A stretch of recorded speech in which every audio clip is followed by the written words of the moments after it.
Can I be real for a moment? Following Christ is hard. Yes, it's fulfilling. Yes, it's peaceful. And yes, I do love Jesus. But there's definitely a difference between being a believer and being a follower. The definition of follower is a person who moves or travels behind someone. In Ephesians 5, we are told to imitate God. God is amazing, but sometimes He does things that I just don't want to do. I guess that's what makes Psalms 139 so valid. We are all fearful and wonderfully made. We are all unique, and God has created each individual to have something that the next individual doesn't, making us special to Him in our own way. I guess that explains why I'd rather listen to hip-hop music and you'd rather listen to R&B. That also explains why you have a taste for soul food and I can eat seafood every day for the rest of my life with satisfaction. It also explains why I love hot steaming showers and you prefer lukewarm bubble baths. But it doesn't explain why following God is such a challenge. Sure, it will look different for each individual. But why is it hard in the first place? I constantly go through seasons of life where I ask God this question.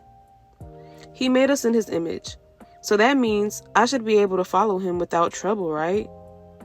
Wrong. God Himself follows no one. And since we were made to be like Him, it's innate for us to want to feel in control of our own lives as well. Even our parents can no longer control us at some point in our adulthood. And then you have Jesus, the example of a true follower. Can you believe that God loves us so much that He gave us an example to follow, just so that we would be able to live an abundant life? Jesus never sinned, and He always obeyed God. He cried, He got upset, and still He was hurt. But one thing that stands out to me the most is the fact that He never questioned God. The amount of faith it takes to never question someone. I remember as a child, I had a phase of always asking why. But as a 26-year-old adult, how can I sit up here and call myself a follower and question my leader? Obviously, He is the leader because He is the most qualified. He's more knowledgeable than me. He's worked harder than me. He's been more consistent than me. He's also had more experiences than me. Is He not deserving to lead me without question? Is He not qualified enough to create a plan for me to follow? Is He not deserving enough to be obeyed because He knows best? Although I will never be perfect, I pray that during these seasons of confusion, sadness, disappointment, discouragement, that instead of asking God, why is this hard? I will start to thank Him for the amount of effort, work, time, energy, and trials that He had to endure just to become an expert so that He could teach me how to do it the right way without having to go through what He went through. Instead of asking Him why, I will ask Him to remove my innate desire for control and to replace that desire with a desire to trust Him at all times. I hope that by coming to Him with thanksgiving and seeking Him for guidance, rather than sitting in despair and questioning His leadership, that I will be able to find peace and joy in knowing that His plans for me are valid, not only because of His credentials, but because He genuinely loves me enough to remove the responsibility of me controlling my own life. Imagine having to plan what your life looks like every single day for 100+ years. I can't even keep up with my plans for the day rather than the year. Imagine how detailed, how strategic, how intentional, how knowledgeable, and how disciplined you have to be in order to meet every single plan you make for yourself. Thankfully, God knows our flaws, and He knows what we are capable of. Because of that, He picks up where we lack. I might be disciplined enough to wake up at 7 a.m., but I may skip breakfast. Some way, somehow, I still have the energy to get things done. That's how God works. Not just for you, but through you. I'm learning that in these seasons, the only way to get through anything is to let God work. I finally got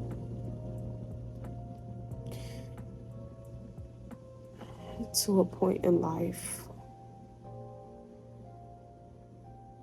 where I feel like I'm closer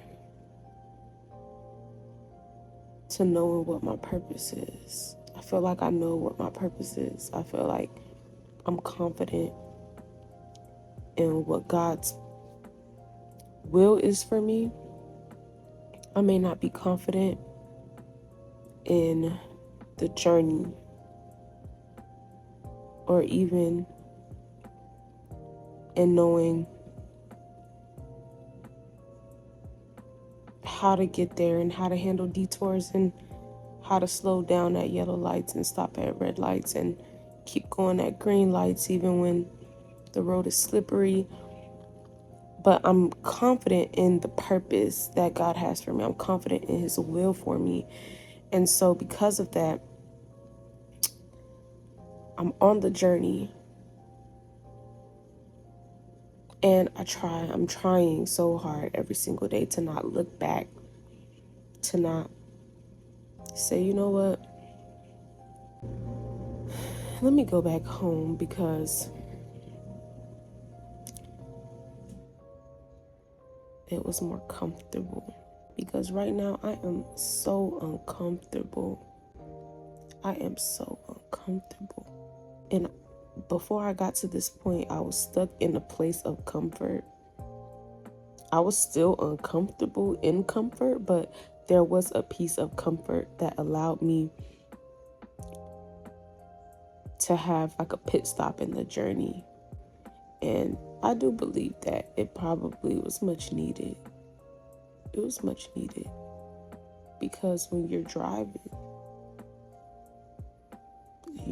long distance, you need a break. You need to stop. You need to get gas. You need to rest. You need to eat. And I had that moment. But now I'm driving again. I'm back in the car. I'm back on the journey. And where I'm at right now is so unfamiliar. It looks so different from where I've been. The roads are confusing. The weather is inconsistent. The car is having issues. I'm just uncomfortable. I'm uncomfortable at this stage of the journey. And I know that eventually I'm going to get to a destination where it's beautiful and there's sunlight all the time and the scenery is nice. And I stopped at the AutoZone and I stopped at the Pep Boys and I fixed the car. And the car is back better than ever. And I stopped at a nicer hotel to take a break. I had better options for food. I know that will come next or will come soon. But right now, it's like I'm in the desert.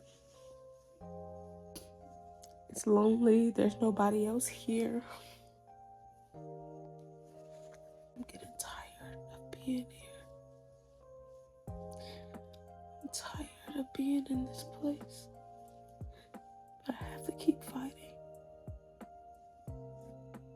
Because I can't stay here. I have to keep going. I know God didn't bring me this far to leave me here. I know He didn't. know there's more for me. This is just a season. It's really rainy this season. It's really foggy outside. My tires don't do well in the rain. But God is moving this car. I think it's time that I sit in the passenger seat and let him drive through this one, because I'm so tired.